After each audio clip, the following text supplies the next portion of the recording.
ભરૂચ કંથારિયા ખાતે ગેરકાયદેસર દબાણો પર તંત્રનું બુલડોઝર, 50થી વધુ બાંધકામો વ્યસ્ત કરાયા.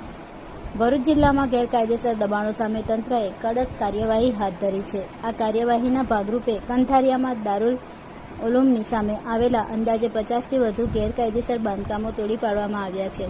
આ મેગા ડિમોનેશનથી દબાણકારોમાં ભારે દોડધામ મચી ગઈ છે અને તંત્રના આ કડક વલણની ચર્ચા સમગ્ર જિલ્લામાં થઈ રહી છે. આ ડેમોલેશનની કામગીરી સુનિયોજિત રીતે પાર પાડવામાં આવી હતી, જેમાં મામલતદાર, પ્રાંત અધિકારી, Bharuch Ankleshwar urban development authority અને PWD વિભાગના અધિકારીઓનો સમાવેશ થાય છે.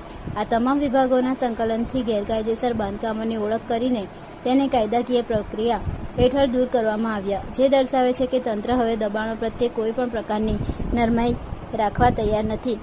કોઈપણ અનિચ્છનીય બનાવ ન બને તે માટે ડિમોલેશનની કામગીરી ચુસ્ત પોલીસ બંદોબસ્ત હેઠળ કરવામાં આવી હતી. મોટી સંખ્યામાં પોલીસ કર્મચારીઓ અને સુરક્ષા દળોની હાજરીમાં સમગ્ર કાર્યવાહી કરવામાં આવી હતી.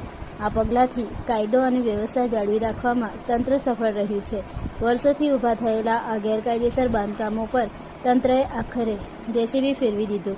આ કાર્યવાહી સ્પષ્ટ સંદેશ આપે છે કે ભવિષ્યમાં આવા કોઈ પણ ગેરકાયદેસર બાંધકામને ચલાવી લેવામાં આવશે નહીં. તંત્રની આ કડકતા દર્શાવે છે કે સરકાર હવે જમીન પચાવી પાડતા તત્વો સામે ઝીરો ટોલરન્સની નીતિ અપનાવી રહી છે.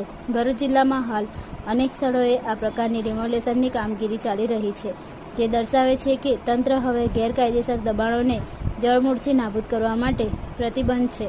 આ કાર્યવાહીથી